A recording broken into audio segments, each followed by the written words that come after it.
Hello students, my name is Patrick Brose. I am the Director of Supply Chain here at Catawba Valley Medical Center in Hickory, North Carolina. I appreciate the opportunity to be in front of you to talk to you about what supply chain is and how we support the organization. When you think about supply chain, people often think that we just deliver product or equipment or supplies to and throughout the hospital. While this is true, there's a lot of other aspects to to supply chain that are involved, such as purchasing, as I was saying. There's receiving, there's distribution, and there's logistics. And so when you start to think about a chain, you start to think about the different links involved with the chain, right? So you think about purchasing, we're buying supplies.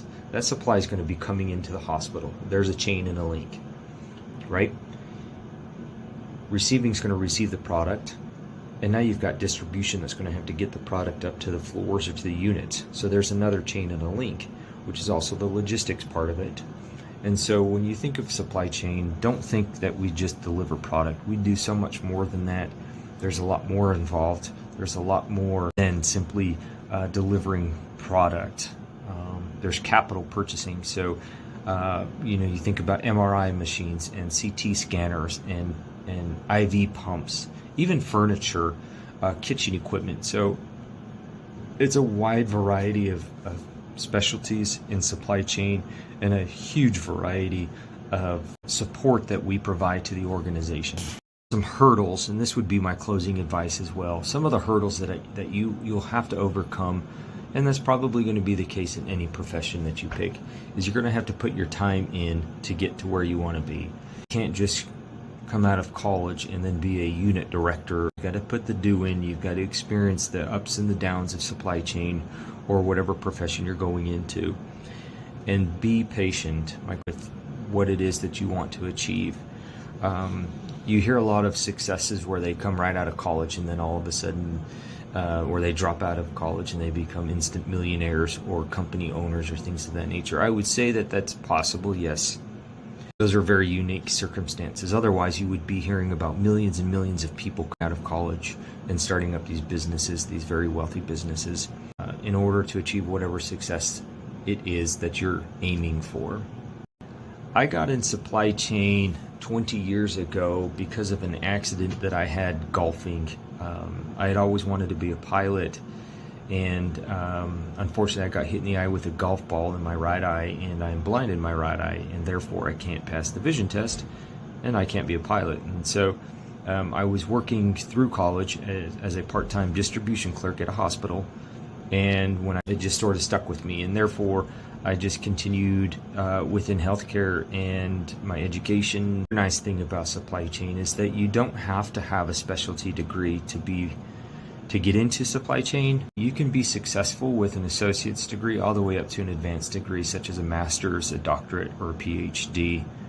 And some of the courses you're going to take are focused on will be around business, operations,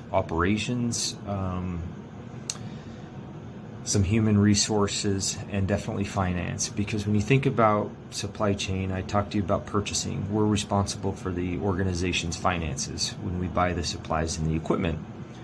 So you're going to have a major impact on that. You're going to have a major impact on operational as well, making sure that the product and the equipment is flowing properly and appropriately.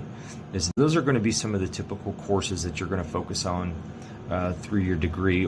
So let's give you a quick tour of supply chain. We'll hit receiving, distribution, and look at a couple other things.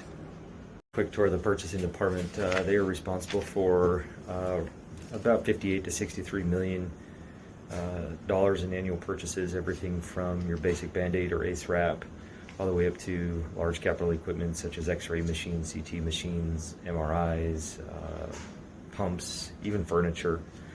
So a wide variety of different purchases they're responsible for.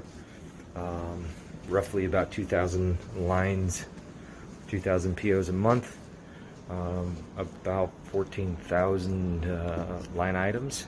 And of course, all of that then has to come through the receiving department and or distribution. And so you start to see the chain, if you will, within supply chain of when purchasing does something, it has an impact on receiving, it has an impact on distribution, it has an impact on finances. So here's an example of something purchasing would handle for capital equipment.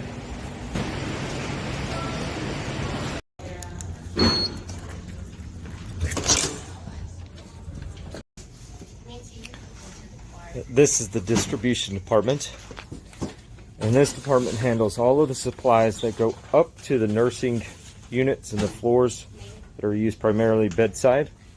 The difference between this and receiving is that receiving will handle things like FedEx, UPS, freight, and they'll handle a little bit of the nursing unit floors, but primarily those receiving aspects.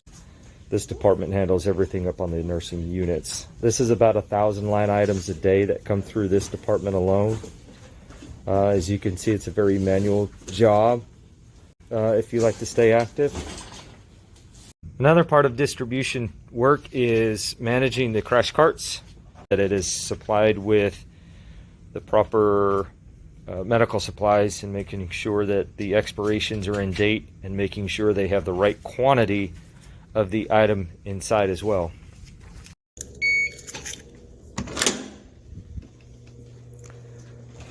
This is one of the par rooms that the distribution staff is responsible for.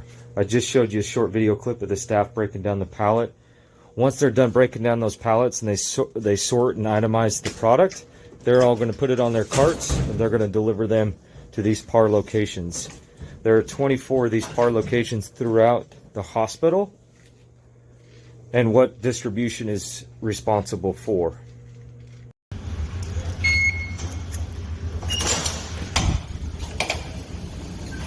So this here's the receiving department, FedEx, UPS, freight companies, all your capital orders.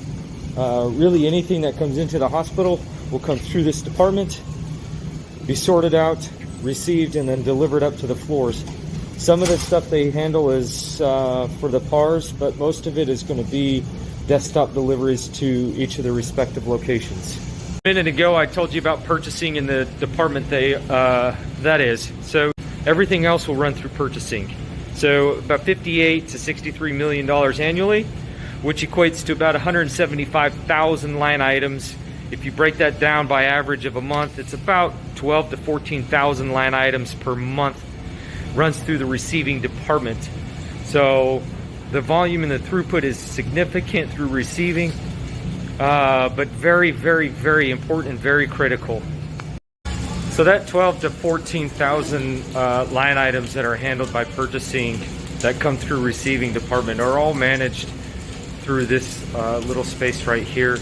And again, as I was saying earlier, the nice thing about supply chain is that you can have your associate's degree all the way up to an advanced degree. And really, again, no specialty. You don't have to have a specialty degree to get into supply chain. Very rewarding career.